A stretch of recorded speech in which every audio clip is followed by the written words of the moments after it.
Het Cambuurjournaal wordt mij mogelijk maken door bouwgroep Dijkstra Drijsma en Wierdaai Partners Vermogensbeheer.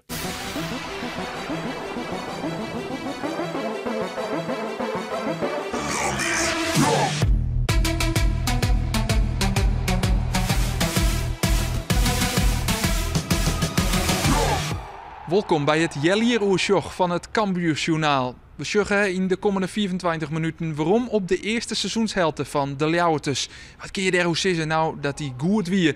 Want op de helte van de competitie zit Cambuur boppen on. En wat dat ombelangt, leidt de club dus op koers voor een ticket naar de Eredivisie aan het eind van dit seizoen. We nemen je mee door het seizoen heen en beginnen daarbij in de tarrieding.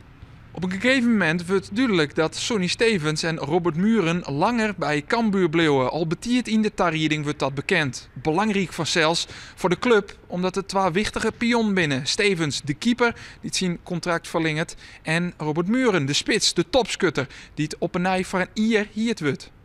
Dat zijn twee jongens. Het ben net alleen een goede voetballer en een goede keeper. Maar ben ik op menselijk vlak gewoon hele nuchtere jongens die al weten hoe het leven in elkaar zit. Hè? Die ben haar, die vrouw haar en die weten hoe werkt het in het leven. Nou, en daarom wie ik alleen al heel blied. Nou ja, dan kan ik nog goed voetballen. Hè? Dus dat was een begin. Wat Fouke Boys zei zo mooi, een kop en een stut. Als ze eerst wel, hè? Als een begin en een einde. En dat kennen jongens, ja, die kennen dat hartstikke goed. Dus heel belangrijk voor u, waardevolle jongens, waardevolle meesken ik.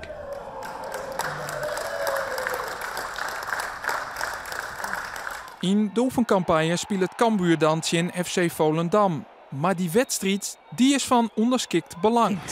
Er is een corona-besmette speler in de selectie van Cambuur. Het is duidelijk dat er wel eventjes een lietse schrik terug de selectie gaan is van toch één positief testen. In hier kreeg ik bericht vlak voor de wedstrijd dat Kelvin McIntosh corona had. Toen kwam dat in de spelersgroep. Die zijn, het valt wel mee. Maar ik merk bij mezelf, of ik viel naar mezelf. Ik denk, potverdorie, nou hebben we corona in de groep. En wat had dat voor invloed op mijn ouders? En ik hier om gezien aan die wedstrijd. Ben ik heel eerlijk, had ik nog nooit gehad. Maar toen bel ik aan de Grafische arts. Jongen, gooi die wedstrijd eruit, maar wat een risico voor Volendam. Maar ik voor uzelf. En toen zei ik, dit is het beste wat u zo komen kan. Dat we nou in de voorbereiding gaan. Ik zei, maar ja, die wedstrijd verliezen we. En ik vind niks aan verliezen. Hè? Daar ga ik een hekel aan. Toen zei, nou, dan verlies maar. En toen dacht ik, potverdikke, had gelijk ik. Maar ja, ik wist van tevoren maar dat we die wedstrijd net winnen zoen. Maar achteraf is dat geweldig geweest. Want als we nou wat hebben, we moeten soms wachten tot vlak voor de wedstrijd weer. Soms een geval, dan kan jongens net spelen. We gingen een keer Erik Schouten en Robert Muren, beide konden net spelen. En we bleven hartstikke rustig. En de volgende komt erin en we gaan spelen. Nou, en dat hebben we echt daarvan meekregen.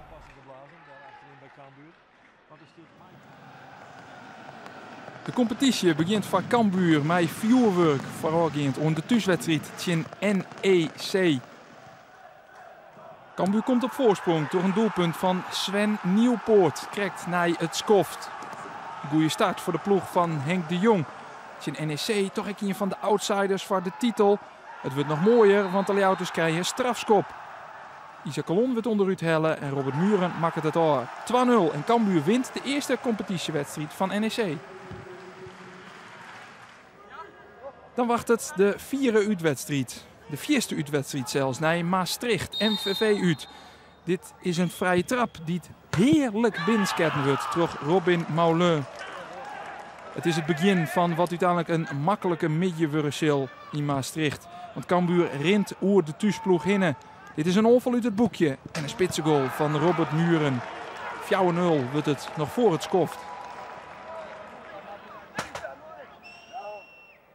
Het wordt uiteindelijk ook een grote overwinning. MVV redt de eer met een doelpunt. Maar Cambuur verzwaart het nijgezetje. Dit is de Sonien van Giacinio Antonia. Een mooi stiftje. En hij zet de eindstand in MVV op Sonien. De volgende tegenstander is Go Ahead Eagles. Dat is net goed begonnen aan het seizoen. We spelen het in Cambuur. Een vrije trap. Werd de Ljouwerter defensie net stiet op te letten. En dus is het al heel gauw in de wedstrijd. 1-0 voor de ploeg uit Deventer. Cambuur had het lastig. Komt maar dreigt daar kansen. En aan de andere kant binnen de Eagles tieren effectief. Dit is Van Hoeven die het krijgt naar het skoft. De 2-0 maakt het. En dat is ook de eindstand. Cambuur rint in de tweede wedstrijd in de eerste nederlaag aan. De ploeg van Henk de Jong zal dan revanche helje matten tegen Top Os. Maar het begint net goed onder de wedstrijd, want dit is de zonde minuut. En het is de efterstand 1-0 voor Top Os. Dan griept Henk de Jong in. 2 wissels en dat docht de wedstrijd kantelen. Het wordt 1-1 en Cambuur krijgt een strafschop voor het skoft. Dit is Muren en dit is de 2-1. Cambuur boert het om. Maar in de tweede helft gaat het toch nog mis. Dit is een fraaie oorname, mooi aanmaken en de 2-2. Het betekent dat Cambuur voor de tweede wedstrijd efter elkaar een puntverlies onrint. Toen zei we ook wel, het is nog net top. En dat heeft te maken met dat we eigenlijk zullen linkerkant steeds missen. En dus voetbal komt heel precies hoe we dat gaan willen. Ja, en dan mist Meesken. En we hier nog steeds een goede ploeg. Alleen het weer eigenlijk al je rugsoriënteerd. Dat is makkelijk te verdedigen. Want ze zetten dus dicht. En dan hoeven ze maar één kant dicht te zetten. Maar de andere kant komt moeilijk. Nou, en dat hier een beetje met de meisje. En ik hier het idee of we er nog een soort iets van timide. Het weer nog net helemaal in de strijdsfeer. In de oorlogs. En nou op een positieve manier. Sportoorlog. Sportoorlog gedachte. Wat ze hier beleven, deze winnen we. Nou, en dat hebben we daarna weer te kleren. We hebben hier met 2 feestjes aan. Go Ahead en Top Os. Ze weer verliezen bijna nooit. Maar het wordt bij sport. Ja, en als je dan elke keer in de paniek bent, ja, dan wordt het ploeg ik paniek. En dan ik was achter en dan doen de jongens ik gewoon rustig. En dan spelen we nog gelijk alweer winnen. Maar we zullen gewoon een keer weer verliezen, dat jij er ook bij. In het Cambuurstadion is Jong FC Utrecht de volgende tegenstander. En Cambuur wil eindelijk weer een keer winnen na die 2 keer puntverlies. Het begin is goed, want Isaac Calon zet de dus op 1-0. En uiteindelijk wordt het de wedstrijd van Calon. Hij maakt het namelijk liefst 4 doelpunten, waarvan dit de laatste is. 4 keer Calon dus. En uiteindelijk een rommeloewinning voor Cambuur. Het wordt 4-2 in Jong FC Utrecht.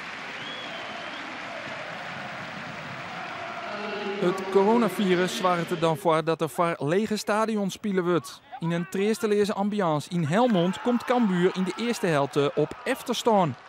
Verrassend, want Helmond is beslist geen heegvleener. Maar in de tweede helft boeg je de Leeuwarden het om. Met dank aan invaller Jamie Jacobs. Hij mocht net in de basis beginnen, maar lid in zijn invalbeurt Sjen dat hij de wedstrijd kantelen liet. Maar een doelpunt en deze assist op Robert Muren wint Cambuur uiteindelijk toch nog eenvoudig. Het wordt 4-4 in Helmond Sport.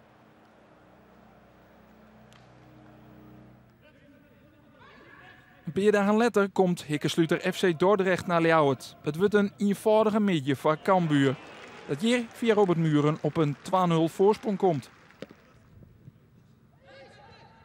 Via Michael Breij wordt het nog mooier, 3-0. Nee, Dree gaat Cambuur het absoluut net. Maar Dordrecht dat niet in te brengen had tegen Cambuur. En uiteindelijk ook tegen een grote nederlaag onrint. Dit is Giovanni Korte. Hij verzwaart het slotakkoord. Zwaar het ervoor dat Cambuur mij 4-0 wint van Dordrecht. De eerste topper van het seizoen is die tegen NAC Breda. En Cambuur wint die wedstrijd tegen NAC Breda dat een heel soort coronagevallen had. Die toch net met de basis al verspeeld. En daar had Cambuur uiteindelijk net zo'n heel soort moeite mee. Nee, sterker nog, het wordt een grote overwinning in het Radverlegstadion. Het laatste doelpunt wordt maken door Jamie Jacobs. Die zit er lekker in. En dus wint Cambuur met Romme Sievers in Breda.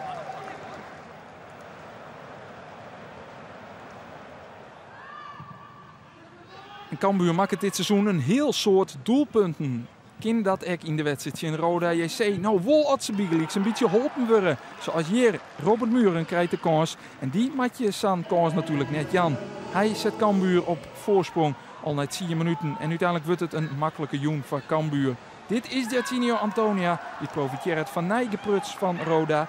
Cambuur wint met 3-0 en wint daardoor de eerste periodetitel. €60.000 en een ticket voor de Nijcompetitie. Feest daardoor in Leeuwarden.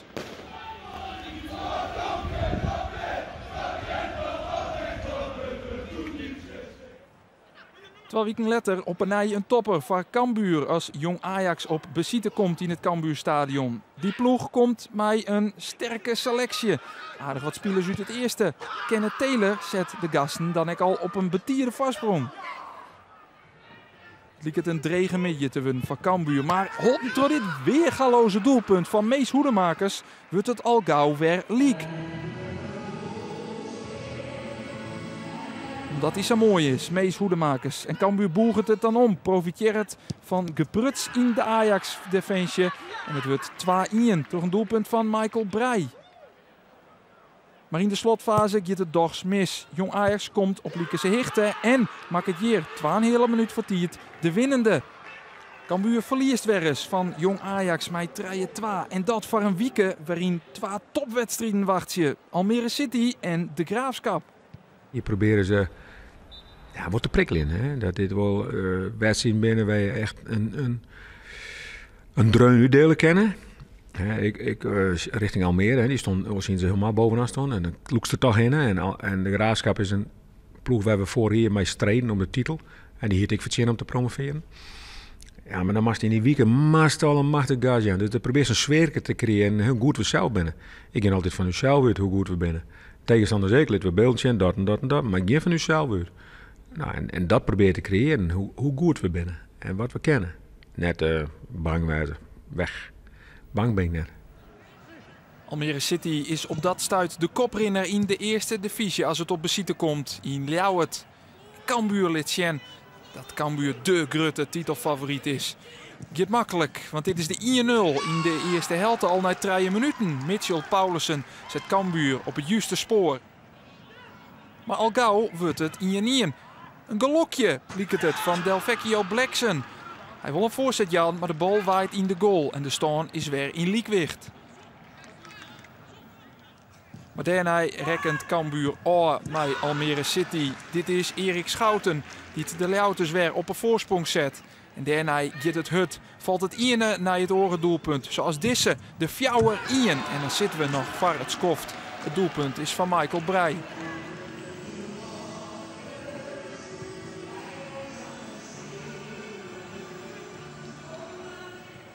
In de tweede helft gaat Cambuur dan verder werd het de eerste eindige is. Dit is Robert Muren en hij pikt zijn doelpuntje mee. Een mooie via de onderkant van de latten maakt hij de 4-4. Een doelpuntenfestival. Cambuur komt uiteindelijk ta 100 goals. Almere City redt de eer ook nog onder de eind. 102, een dikke overwinning van Cambuur op de koprenner Almere City. Een paar dagen later wacht het alweer de volgende topper. De Graafschap is in Doetinchem de tjiststander. En Erik Schouten scoort op een nij. Farret Skoft maakt hij de 1-0 voor Cambuur. De ploeg speelt met een soort zelfvertrouwen van zelfs door die dikke overwinning op Almere City.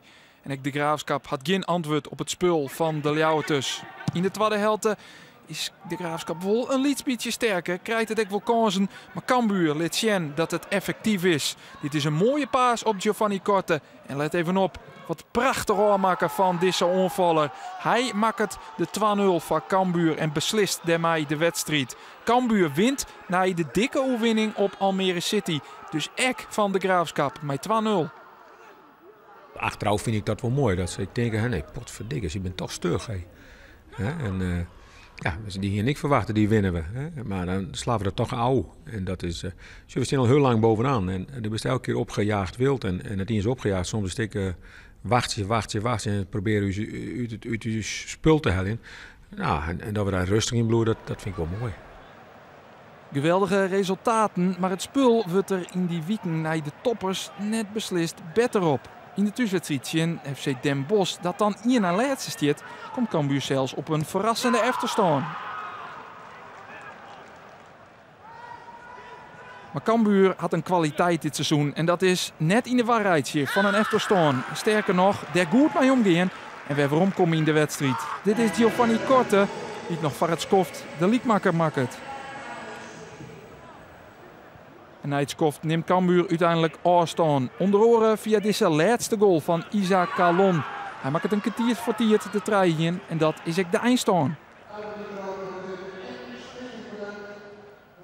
Op het ongebroekelijke tijdstip van Manje te Midje, Jelve Vierven, met Cambuur dan naar Eindhoven. Een inhaalwedstrijd tegen Jong PSV. En op een nij is het spul net goed. Op een nij had Cambuur het lastig. Maar de Ljauters lieten zien dat ze ook dat soort wedstrijden hoe de streekloeken kennen. Mitchell Paulussen jouwt de bal aan Isaac Calon en die bleef restig voor de goal. Maakt het de enige treffer van de midje en hij zwaart ervoor dat Cambuur de punten meeneemt naar Ljouwert. Inpakken en voor het wezen zo Henk de Jong naar Orin Sissen. De Vreeds de Nij speelt het Cambuur alweer een uitwedstrijd. Dan Tjen Telstar en, het zal net verrassen, maar op een nij en efter staan. Van Velzen maakt het er naar het skoft 1-0 van voor de thuisploeg. Maar Cambuur liet wel zien wat het dit seizoen ken. Goed wezen op beslissende momenten. Jamie Jacobs maakt het al heel gauw de liekmaker. En dan is er nog een jaloere te spelen om ervoor te zorgen dat de punten doors meegaan in de bus naar Ljouwert. En dat gebeurt, want Robert Muren maakt het er in de 79ste minuut 2-1 van.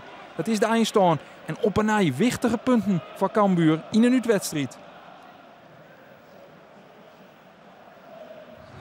We zitten al in december en Cambuur dus net in de beste fase van het seizoen. Het past dan ook wel in dat plaatsje dat Cambuurtje Jong AZ een strafschop nodig had om op voorsprong te komen. De overtreding is op Isaac Calon en de bal gaat naar een orenspielien op de stip. Robert Muren mij onlezen van de strafschopstip en hij doet dat goed, zet Cambuur op voorsprong. En mij in de laatste minuut nog eens onlezen Robert Muren omdat er op een nij een penalty jongen wordt. En ook dit keer zit hij hem binnen. Cambuur wint moeisem, maar wel met 2-0 van Jong AZ.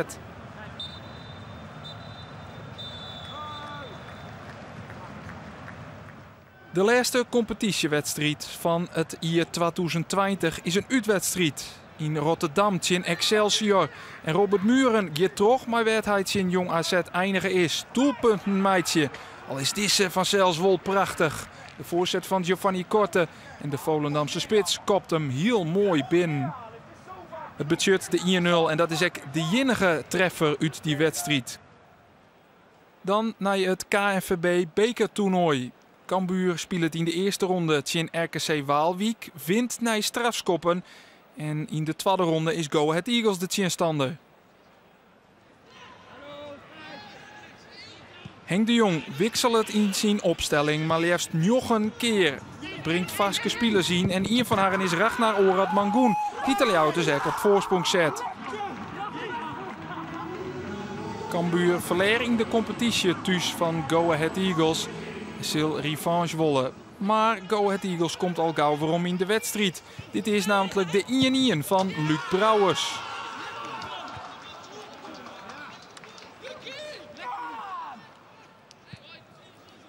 En in de tweede helft gaat het dan mis voor Cambuur. Want na deze onval hoe de rechter komt de bal uiteindelijk voor de voeten van Bradley van Hoeven. Hij zit de 2-1 binnen voor Go Ahead.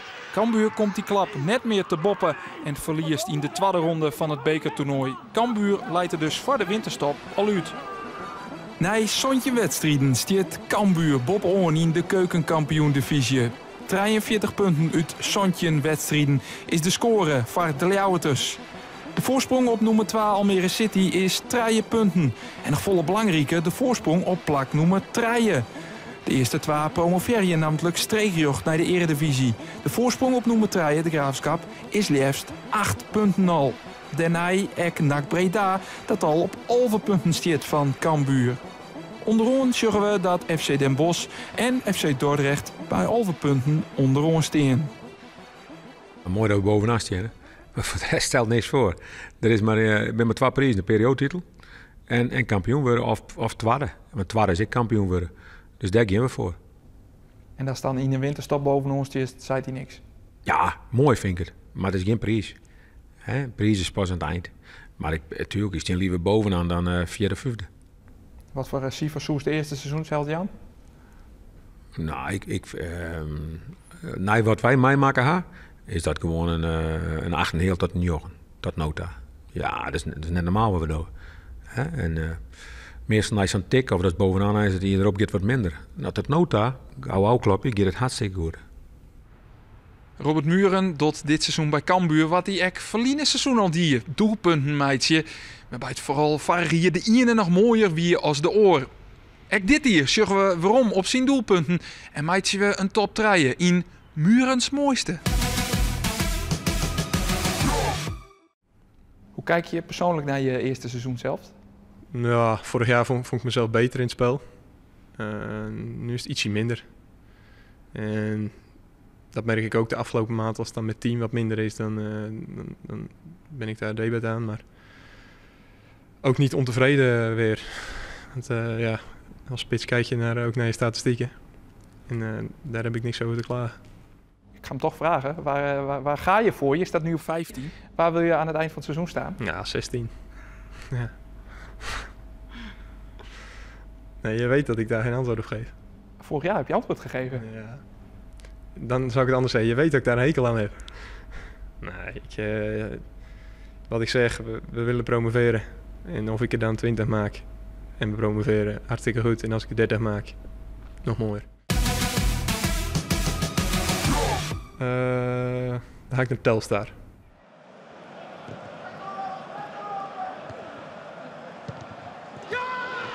Motorisch zag het er niet helemaal lekker uit, denk ik, maar ik raakte hem wel goed. En hij was belangrijk. Maakt dat ook dat je misschien wel in je top 3 opneemt, omdat het gewoon de winnende was, de belangrijke? Ja, misschien wel. Ook een beetje. En omdat ik gewoon heel mooie goals heb gemaakt. Bij gebrek aan beter. Bij gebrek aan beter, ja. Nummer 2 ga ik denk ik voor Almere. Schotje met links, randje 16, hoog. Prima. Niet meer dan dat.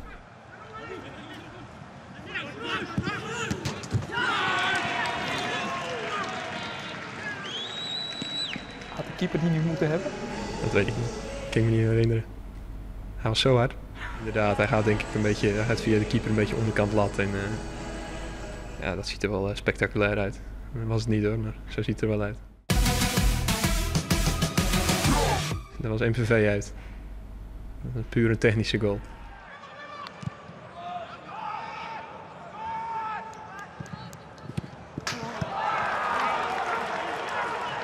Waarom is dat jouw mooiste doelpunt van de eerste seizoenshelft? Nou, omdat dat ook een spelsituatie is waar ik al vanaf vorig jaar op hamer. Bij de buitenspelers en bij mijn teamgenoten van die bal moet voorlangs tussen de keeper en de laatste lijn in. En dat gebeurde nou. En ja, ik toucheerde hem met mijn binnenkant rechts eigenlijk in de bovenhoek. Dus ja, alles samen vond ik dat de mooiste.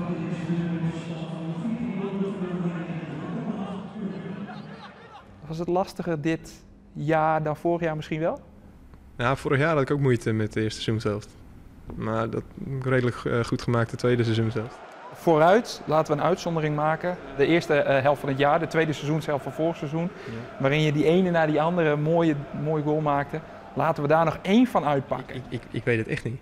Want het zijn 3 verschillende goals. De NEC was een kanonskogel in de verre kruising. Maar die van PSV was weer een gevoelige stift met links. En die van AZ was uit een onmogelijke hoek. Ook met links. 3 totaal verschillende goals eigenlijk. Ik zou het echt niet weten. Nee, kun je echt daar geen keuze maken? maken? Ja, ik ga denk ik dan voor de stift van PSV. Omdat ik een stift gewoon mooi vind. Maar goed, dan wordt het dus die stift Jong PSV. Ja, als we dan uitgezeikt zijn nu dan...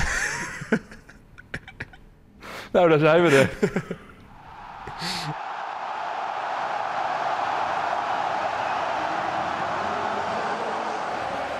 Dit wie hem dan, het oersjag van de eerste seizoenshelte van sportclub Cambuur. Boppen on dus in de eerste divisie. En dat is ook het plak dat ze aan de eind van dit seizoen steenwollen. We binnen er al heel gauw weer, want Cambuur speelt het op 3 januari. Alweer de eerste competitiewedstrijd na de winterstop uit Tjen FC Eindhoven. En dat betekent dat we er een dijletter alweer binnen met een nieuw Cambuur journaal. Tierendank voor het Tjen en graag ontan.